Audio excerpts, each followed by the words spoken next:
Hola bebés, Hola. bienvenidos al episodio de hoy en Justo Hoy Dejamos de Hacer Podcast. Soy Mateo Polanco, estoy con mis compañeras invitadas Macarena Díaz Hola. y Constanza Pérez, Hola. dos publicistas de formación de la Universidad Autónoma.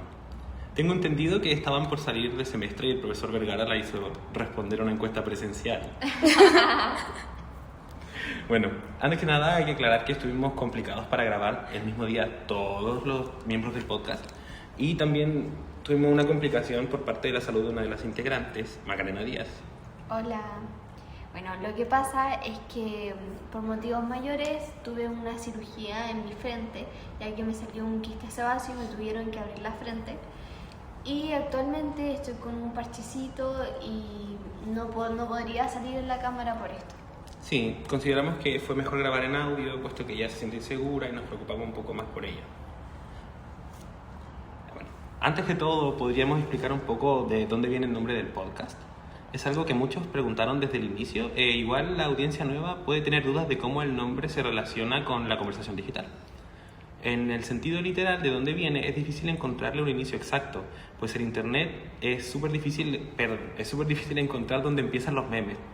Pero la frase, justo ayer dejamos de, viene de creadores de contenido que podríamos considerar lolcos, un tipo de influencer que se centra en humillarse a sí mismo en busca de movimiento en sus perfiles.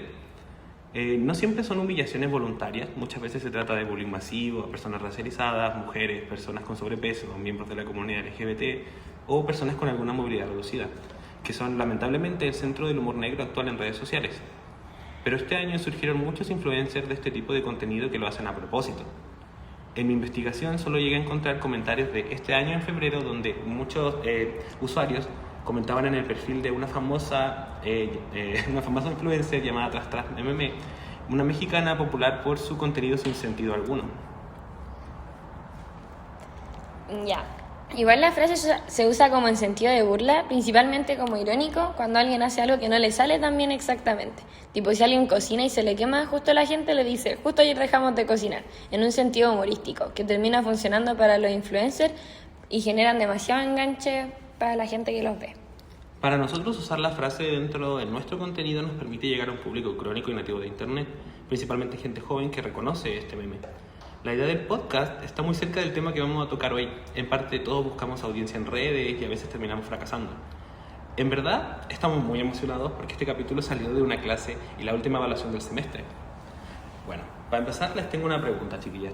¿Recuerdan el momento en que todas las marcas quisieron ser graciosas ante ojos de jóvenes en internet pero ninguna lo logró? Sí. Obvio. Entonces, Maca, ¿puedes explicarnos el tema que tocaremos hoy, por favor? Por supuesto, mira.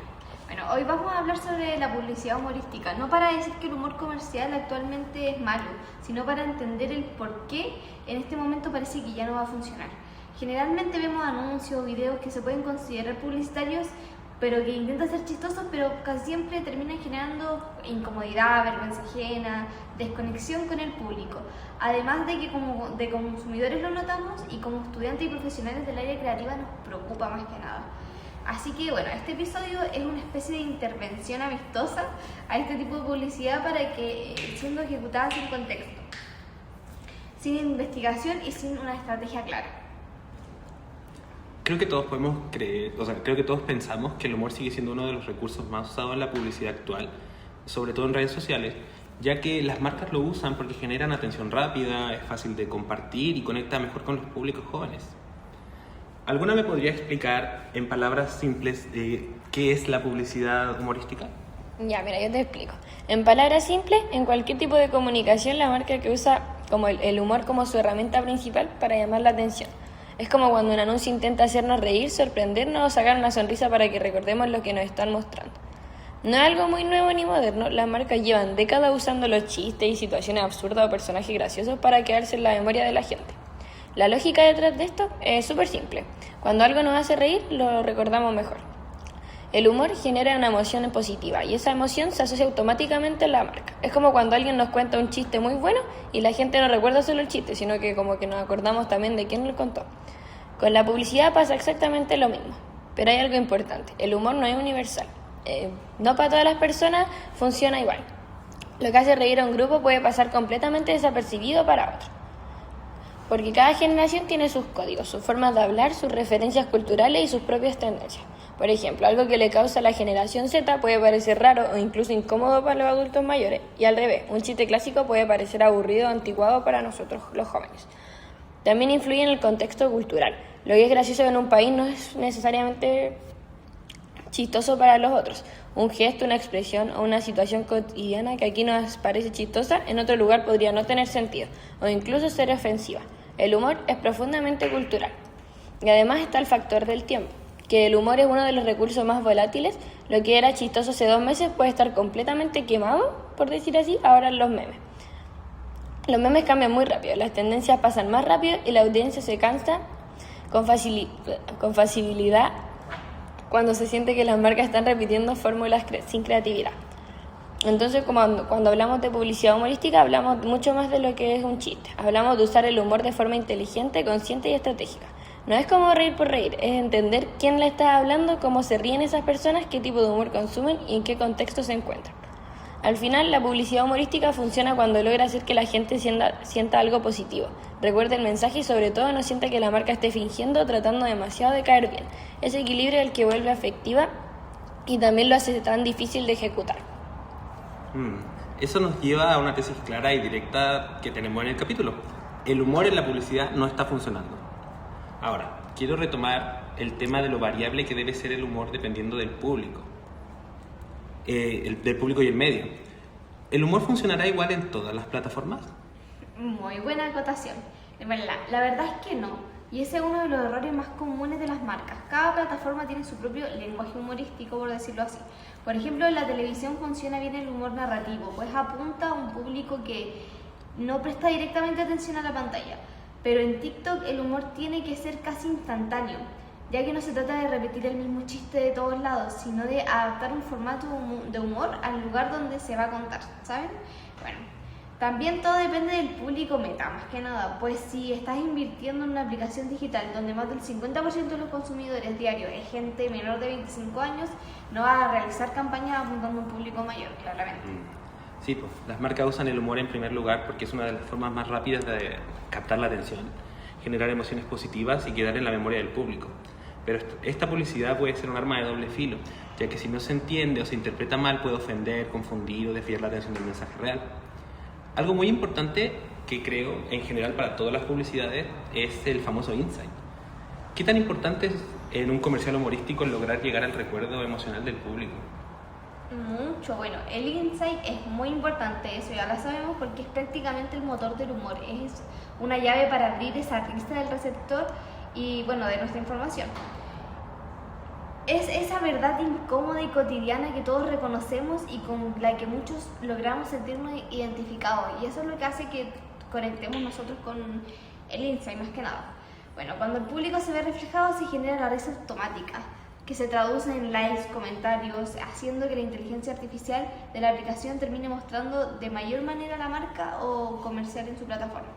Por eso, un buen insight hace que incluso un chiste sencillo sea efectivo. Muy bien, ella sabe. Me gustaría pedirles si pueden explicarle al público un poco más sobre los tipos de publicidad humorística que todos los días ven sin siquiera saber qué es publicidad humorística. Ya, sí, obvio, mira. Para contextualizar un poco, algunos tipos de publicidad actual de hoy son las redes sociales en formatos cortos, como en TikTok o los Reels, o los videos de YouTube también, que también tienen sus videos cortos. Estos videos en vertical que desde el 2020 han estado ganando muchísima popularidad hasta ganarse el 70% del tiempo de pantalla en las aplicaciones que cuentan con este medio. Las marcas intentan unirse a tendencia a usar memes reciclados, crear situaciones que parezcan naturales, con la esperanza de verse frescas, actuales y cercanas a las audiencias más jóvenes. Muchas veces buscan integrarse en la conversación digital, como imitándola, forzando espontaneidad o intentando replicar códigos culturales que no siempre dominan. Esto puede funcionar cuando se hace con autenticidad y timing correcto, pero lo común es que se sienta artificial, como si la marca solo se sube al tren, sin entender realmente el contexto o el lenguaje de la comunidad. Es muy importante en la actualidad para las redes la creación de grupos, la segregación generacional, que se marca mucho más, y los pertenecientes a la generación más joven del internet se molestan cuando una marca o incluso el influencer hace tendencias humorísticas que no entienden, como que no conectan. Las marcas también se apoyan en creadores de contenido como los influencers, pero en muchas ocasiones son como más un tipo de parche que es como una estrategia bien planeada.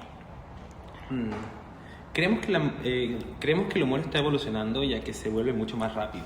Cambia con tendencias, el audio viral o los memes que están en el momento. Ahora está mucho más segmentado, ya que cada comunidad tiene su propio tipo de humor, sus códigos, sus chistes internos, y es ahí donde se empieza con un caos creativo. Puesto que al existir tantos grupos divididos en Internet, el llegar a uno más grande en conjunto es difícil. Pero tampoco la culpa es solo de los nativos digitales. ¿Por qué se cree que muchas marcas no entienden el humor de las generaciones jóvenes? Bueno, uno de los principales problemas es que muchas marcas siempre intentan imitar el humor de las generaciones jóvenes, sin entender su lógica interna. Y ese es un error muy fundamental. El humor no es solo un chiste, funciona como un código cultural que opera con claves, con ritmos y con referencias específicas.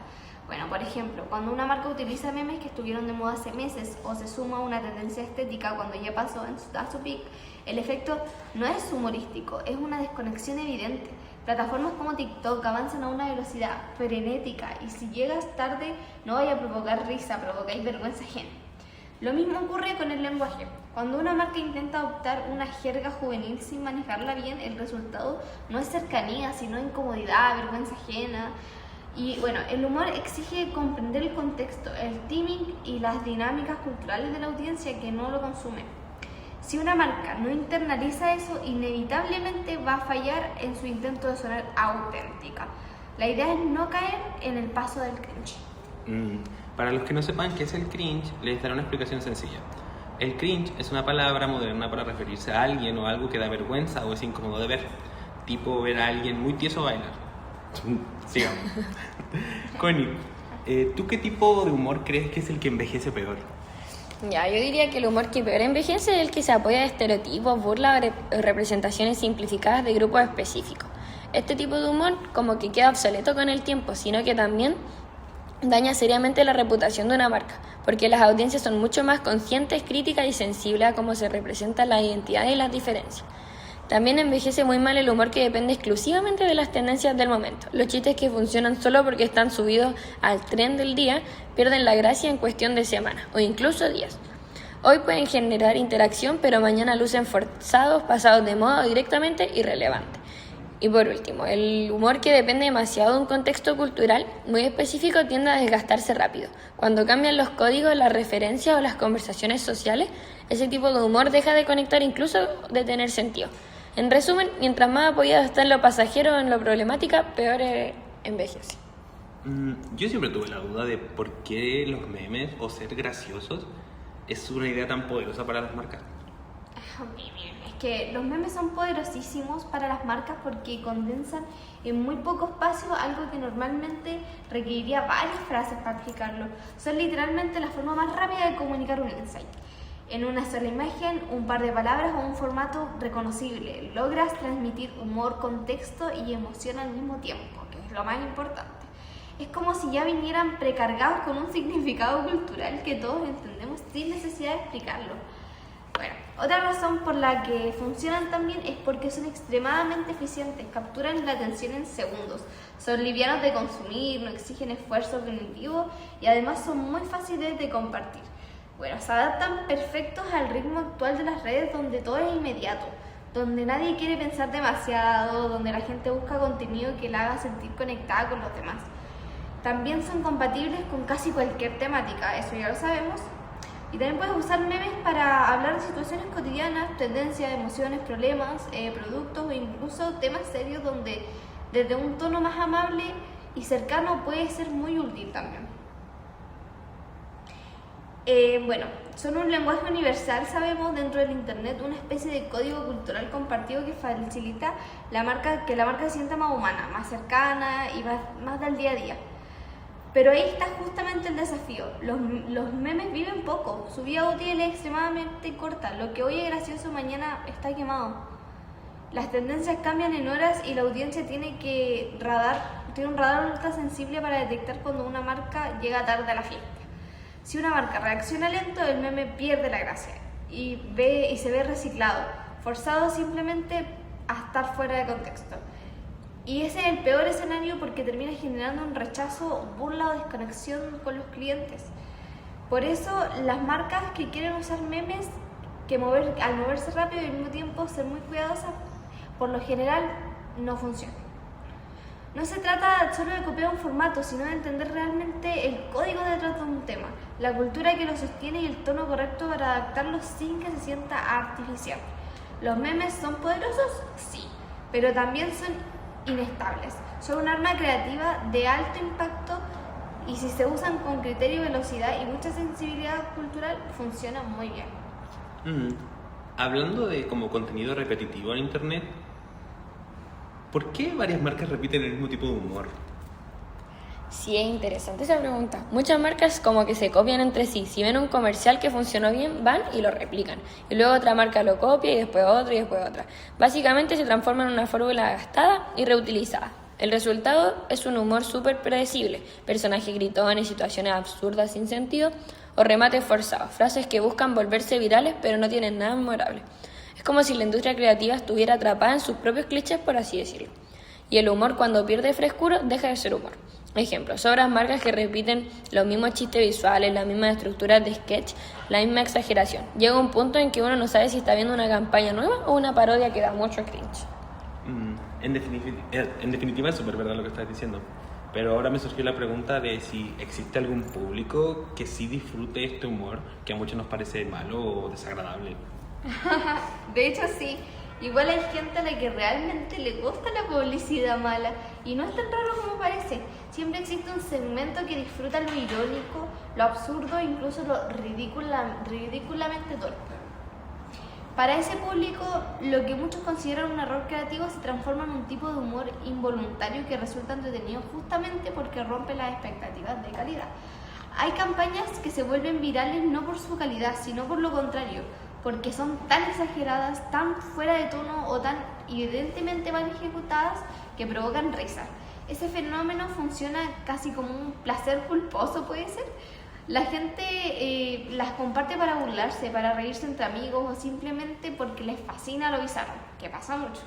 Ese tipo de humor conecta con el público que disfruta lo camp, lo cringe y lo kitsch, donde la gracia no está en la intención original, sino en lo que produce accidentalmente. En el fondo, aunque para la mayoría es un error, siempre habrá un nicho que encuentra encanto en lo imperfecto, lo torpe y lo exageradamente poco profesional. Pero, ¿qué tan relevante es un segmento como de nicho, en verdad? La verdad es que ese segmento es mínimo, casi marginal, si lo comparamos con el total de la audiencia a la que una marca suele llegar. No es un grupo lo suficientemente grande ni representativo como para sostener una estrategia de comunicación completa. Apostar a que una campaña funcione solo porque cierto nicho disfruta lo irónico, lo cringe o lo absurdamente malo no es rentable desde ningún punto de vista. Además, es importante entender que la viralidad puede ser súper engañosa. Puedes convertirte en tendencia porque cometiste un error o porque la ejecución fue desafortunada o porque la gente se está riendo de la marca y no con ella. Ese tipo de exposición puede generar ruido, pero no necesariamente construye valor, recordación positiva, ni mucho menos venta. La que se viraliza por ser torpe rara vez genera un vínculo emocional saludable con el público. Por eso decimos que confiar en ese pequeño grupo no es una estrategia, sino una apuesta altamente riesgosa. Basar la comunicación en algo que conecta con un porcentaje mínimo de consumidores puede desviar recursos, diluir la identidad de la marca y dejarla expuesta a una percepción negativa a largo plazo. Bueno, pero ustedes, así como que han estado un poco más en el medio, ¿qué responsabilidad tienen las agencias en este problema? Las agencias tienen una responsabilidad enorme en este problema porque muchas veces son ellas quienes impulsan un ritmo de trabajo acelerado y guiado más por la urgencia que por la calidad. Cuando aparece la presión de entregar algo rápido, algo que se puede viralizar, se sacrifica lo más importante, el criterio creativo, la exploración, el análisis cultural y la construcción de ideas sólidas. Esa necesidad de responder instantáneamente termina generando piezas superficiales, humor fácil y contenido que no conecta con nadie. A esto se suma otro factor clave, la falta de renovación creativa dentro de las agencias. Muchas aún funcionan con equipos que no incorporan suficientes voces jóvenes o diversas y eso afecta directamente la capacidad de entender los códigos culturales de las nuevas generaciones. Atención a las pantallas. Las audiencias jóvenes consumen contenido constantemente, pero si quienes crean las ideas no vienen de esos mismos códigos, el resultado es una publicidad desconectada que intenta imitar en vez de comprender. Las agencias, por miedo al riesgo o por comodidad, tienden a quedarse en lo estándar, lo probado, lo irónicamente que ha funcionado. Y cuando los equipos creativos se componen solo de miradas más antiguas, se pierde la sensibilidad cultural, se pierde la frescura, se pierde la capacidad de evolucionar con el público. En el fondo, la responsabilidad de las agencias no es crear contenido, sino velar porque ese contenido sea relevante, auténtico y construido desde una comprensión real de las personas que intenta llegar. Para ustedes como publicistas de información, ¿cuál sería la solución más simple y realista para que la publicidad humorística vuelva a funcionar? Mira, la solución nunca sería dejar de hacer humor. Al contrario, el humor sigue siendo una herramienta increíblemente poderosa dentro de la publicidad, pero para que vuelva a funcionar hay que hacerlo bien. Y eso empieza con algo básico, pero que muchas veces se omite por apuro. Lo primordial es investigar, comprender realmente al público sus códigos, las sensibilidades que tienen, qué les hace gracia y lo que les incomoda. No puedes pretender conectar si no entiendes primero a quién le estás hablando. También lo fundamental es testear ideas, probar conceptos antes de lanzarlo, escuchar el feedback, detectar cuando algo no se siente forzado o fuera de tono. El humor es delicado, un pequeño matiz puede transformarlo en algo brillante o en algo completamente incómodo. Las marcas deben permitir ese proceso de ajuste. Exacto. Bueno, y otro punto clave es dejar de copiar lo que está de moda solo porque sí.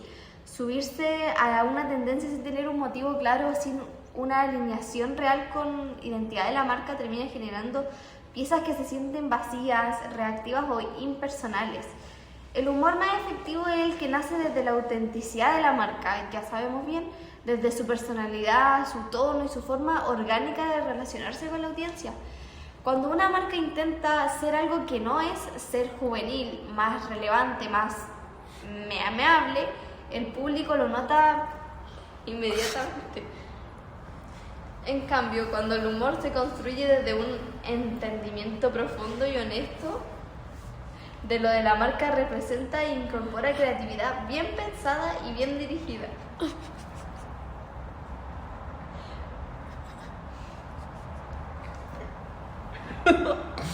Risas de corte. Ya.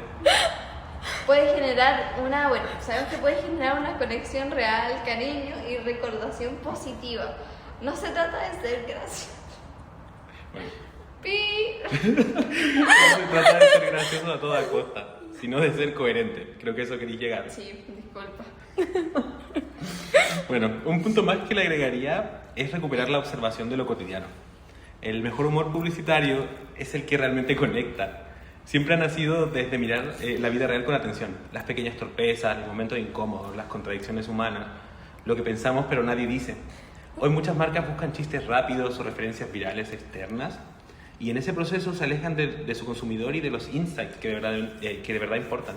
Volver a observar el día a día permite construir humor desde la empatía, no desde el esfuerzo por ser chistoso. En la actualidad el humor publicitario en Internet apunta a perfiles y no a las personas en ellos. Apunta al chiste digital y no a quienes lo hacen. En esencia, el humor que funciona no solo sale de inventarse algo al azar, sale de escuchar, mirar, interpretar y traducir lo cotidiano en algo que hace sonreír porque se siente auténtico y familiar. Para concluir, podemos dejar en claro que las razones del fracaso de la publicidad humorística, según casi profesionales, serían, número 1, la falta de contextualización generacional, ya que muchas marcas fallan porque intentan imitar el humor de las generaciones jóvenes sin entender sus códigos, ritmos ni referencias. Cuando llegas tarde a las tendencias o usas un lenguaje ajeno, terminas provocando cringe en lugar de una conexión original. Bueno, 2, repetición de fórmulas desgastadas. El humor comercial se vuelve predecible cuando las marcas copian lo que ya funcionó. Esto genera campañas idénticas sin frescura, sin identidad, donde el público ya anticipa el chiste antes de que ocurra y es súper funny, sabemos. Y 3, la responsabilidad de las agencias es gigante, ya que las agencias publicitarias, por la precisión del tiempo y la búsqueda de viralidad, sacrifican investigación, contexto y creatividad, sumándole la falta de voces jóvenes y diversas en los equipos, dificultando comprender los códigos actuales y generando un humor desconectado y poco auténtico. Yo creo que la reflexión final es súper clara. Al final del día, el humor en la publicidad no es solo una herramienta creativa, es un espejo de cómo nos relacionamos, de cómo entendemos el mundo y de cómo buscamos aliviar la vida cotidiana. Y quizás por eso es tan difícil replicarlo o hacerlo bien. No se trata únicamente de generar risas, sino de construir un puente emocional genuino entre la marca y las personas que lo vean. Cuando el humor es honesto, sintonizado con la cultura y respetuoso con la inteligencia del público, no solo entretiene, también deja huella. Recordamos un chiste, sí, pero sobre todo recordamos cómo nos hizo sentir en el momento. Y si hay algo que esta conversación nos dejó claro, es que el humor sigue estando más vivo que nunca. Solo necesita que lo tratemos con cariño, con rigor y con la curiosidad de entender a quienes queremos hacer reír. Porque al final un buen humor, sí, igual que la buena publicidad, nace de algo profundamente humano, la necesidad de conectar. Eso sería todo. Si llegaron hasta acá, gracias por acompañarnos en este análisis casi terapéutico sobre el humor en la publicidad. Nos encantaría que nos mandaran campañas que encuentren chistosas o que sean terriblemente malas para revisarlas en otro episodio. Nos escuchamos en otro próximo capítulo. Chao, chao. Chao, Chao. nos vemos.